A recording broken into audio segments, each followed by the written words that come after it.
Now, if you find that maybe a seam is a little distracting, like let's say this seam here down the back, I'm going to see if I can kind of get rid of that.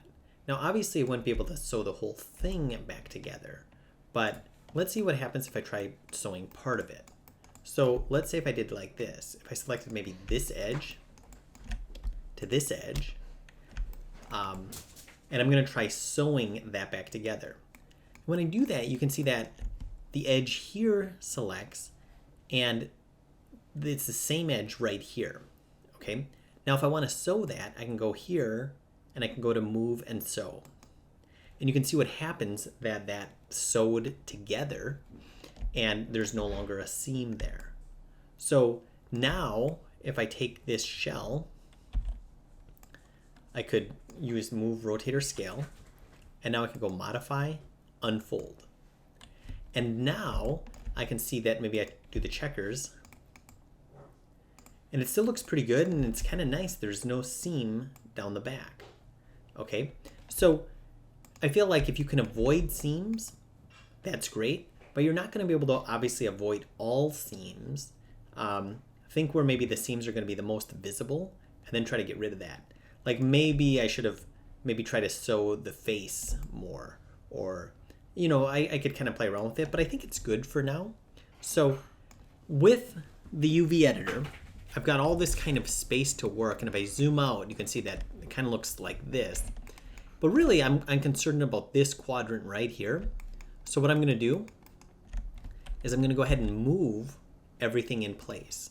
So maybe I kind of scale that down, move this in place, and I'm going to kind of figure out, okay, this is the cat's right foot or right front leg, so maybe I put that up there.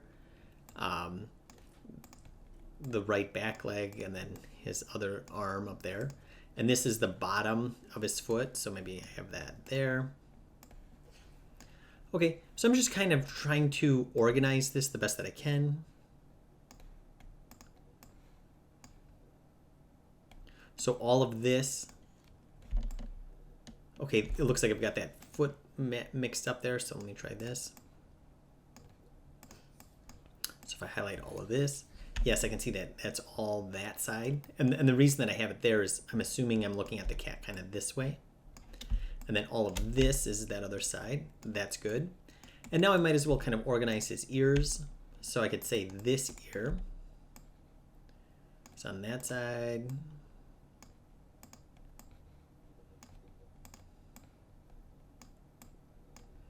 Now if I select all this, okay, looks like I'm still confused a little bit.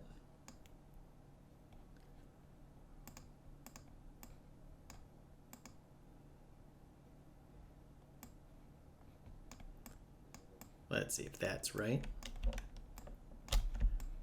Okay, yeah, that looks right. And okay, good. So now it's still obviously not in that quadrant. So what I'm going to do is I'm going to try to jam pack it in here as absolutely full as possible, okay, because that's going to kind of maximize our resolution, because I want to have my textures kind of as big as possible, and this is going to kind of dictate how much kind of resolution I can have. So it's okay to have the shells super close. In fact, I want them as close as possible, and I want this to be as jam-packed as I can. So I'm just kind of scaling and moving these, pressing W, E, and R for my move, rotate, and scale. And I want them, okay, a few rules. I want them to be, like I said, as close as possible, but I also want them to be, they can't be overlapping, and everything has to be inside of this area.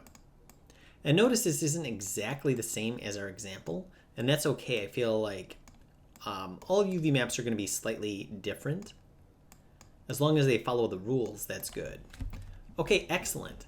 So what I'm looking at here is, I can zoom in here, is an organized structure of this. So if I turn on the checkers, I can see that the checkers are relatively the same size.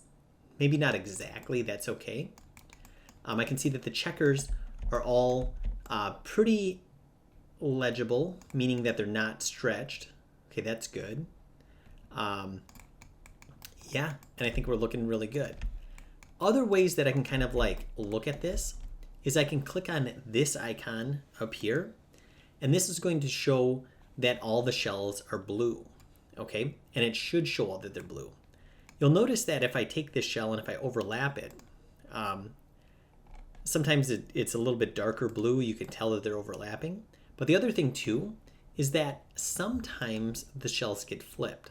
So if I go modify flip, okay, the red is indicating that the shell is flipped backwards, okay? Now that's pretty obvious now, and I can see that that's the leg that would be flipped backwards. But if I had it on this one, I might not realize that that shell is flipped backwards. Well, what's the problem with that? Well, let's say if I had it say cat, like let's say if you had a tattoo that said cat, and I wrote that right here, C-A-T. Well, because it's backwards, it would actually look backwards, and it would be T-A-C, and all the letters would be backwards, okay? So we don't want our textures to be backwards, especially if we have text on it. Now on here, obviously, maybe it's just hair and we wouldn't even really be able to tell that it would be backwards, but it's not good etiquette to have shells that are backwards. So I would recommend turning on this, making sure that all your shells are blue. And if you find one that's backward, just select it and then go to modify flip. And then if you need to adjust it a little bit, that's fine. And the other thing too is that you want to make sure that none of them are getting out of the boundaries. I can see that's coming out a little bit. So I'm going to kind of bring that up and just kind of be careful with that. There we go. Yeah, that's good. Now I have a map that I would be able to bring into Photoshop. So for example, I would just go to Image, UV Snapshot, and then in the UV Snapshot, once again, I can determine my size here. So realize that by putting it into this quadrant, by putting it into this square, you're not determining what size it is. This is going to determine how big or small your map is.